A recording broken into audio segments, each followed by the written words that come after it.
Terima kasih Pak, selalu senang bisa berbincang dengan Pak Timothy. Pak, bagaimana pandangan dari Bank Mandiri terhadap konsep perubahan wajah perbankan di masa kini? Dan ketika kita berbicara mengenai wajah perbankan, apa yang terlintas di benak Anda, Pak Tim? Saya rasa pertanyaan yang bagus ya, dengan kata lain bahwa Indonesian banking landscape ini cukup besar. Karena sebenarnya tantangan di Indonesia ini bank kita banyak. So to begin with, in this part of the region, Indonesian banks itu ada 105-106. Nah, yang terjadi adalah sekarang dengan adanya perubahan-perubahan yang sudah kita lihat, tentunya berlomba-lomba bank ini bertransformasi. Nah, bertransformasi yang dilakukan, tentunya dorongan terbesar adalah how to become digitally savvy dengan menjalankan transformasi digital secara besar. Tapi kita lihat bahwa memang di perbankan ini digital transformation alone is not enough. Nah, yang buat kami, yang kami selalu pertanyakan di Bank Mandiri adalah, do we have clear roadmap? Why are we doing transformation? Nah, jadi yang buat kami sangat penting adalah bisa membedakan bahwa transformasi itu menjadikan suatu landasan karena untuk mencapai satu tujuan.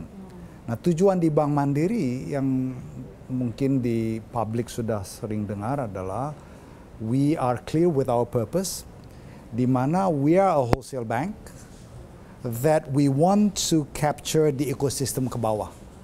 Dari wholesale corporates all the way down ke pemain di tengah, all the way ke retail dan ujung-ujungnya UMKM.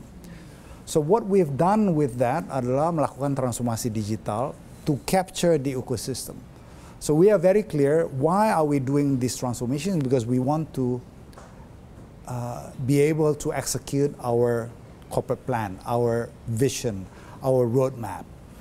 Nah, kebanyakan bank yang nanti jadi pembeda adalah do they have clear purpose, itu dulu, itu nomor satu. Nah, untuk bank-bank yang sudah clear, then they start moving into the transformation phase. Jadi hari ini tentunya di Indonesia dan saya rasa di mana saja cukup menarik, digital banks alone I think will face challenges. Karena kalau enggak, semua digital banks have taken off. The neo banks. Kenyataannya hari ini some of digital banks may face certain challenges. Justru yang terjadi adalah conventional banks that have moved digitally are moving up faster.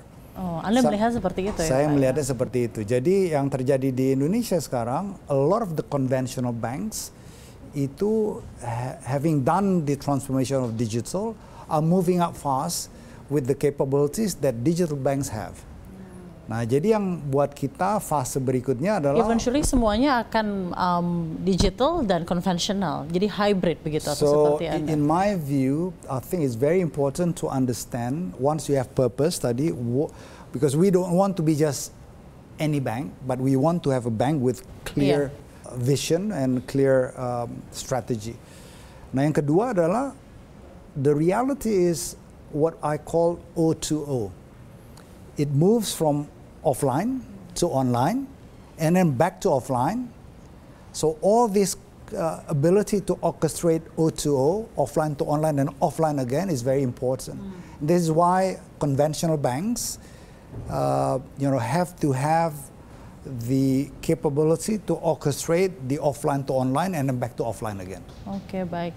Luar biasa jawaban dari Pak Tim.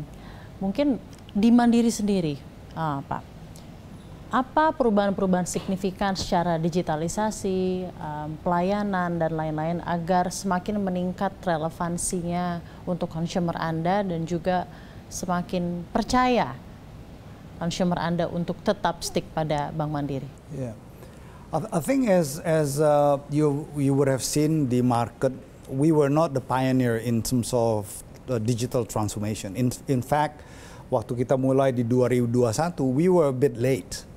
Tapi yang kita pastikan when we started the digital transformation, and at the time I was the director of technology for the bank, kita benar-benar push digital transformation ini bisa menjawab kepentingan daripada nasabah. And we look at it from the UI UX. Because we have to be able to answer the needs of the clients dengan use cases dan kemudahan.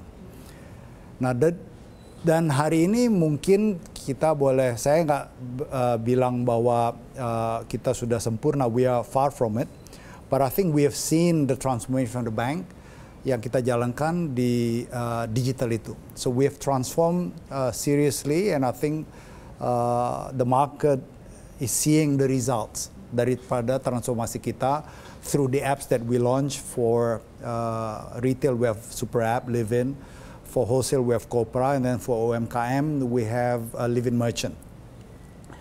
Nah, itu menurut saya is one part of the transformation yang secara menyeluruh nasabah kami sudah merasakan mudah-mudahan faedahnya dan benefitsnya. I think the next phase of transformation for the bank is where I would say the service transformation.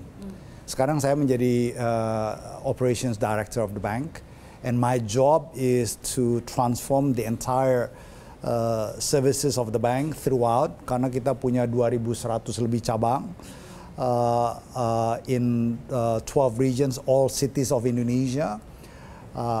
Sekarang pertanyaannya adalah, waktu kita melanjutkan transformasi, why do we need transformation? Yeah.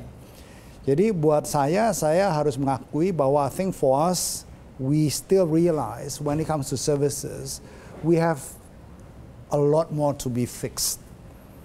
Jadi saya harus berani mengakui bahwa we are not there yet. Such as? For example, sekarang kita tanya, if I ask the question, are we the best bank in Indonesia? I'm not trying to be the best. I want to be the best. But this is a question that I have to be very honest to answer, bahwa kita udah yang terbaik belum? Dalam arti terbaik memberikan di mata nasabah. I think honestly speaking, jawabannya adalah we can still go up dari situ. Nah, dari situ kita bertanya lagi, jadi apa yang mesti kita beresin? To go up.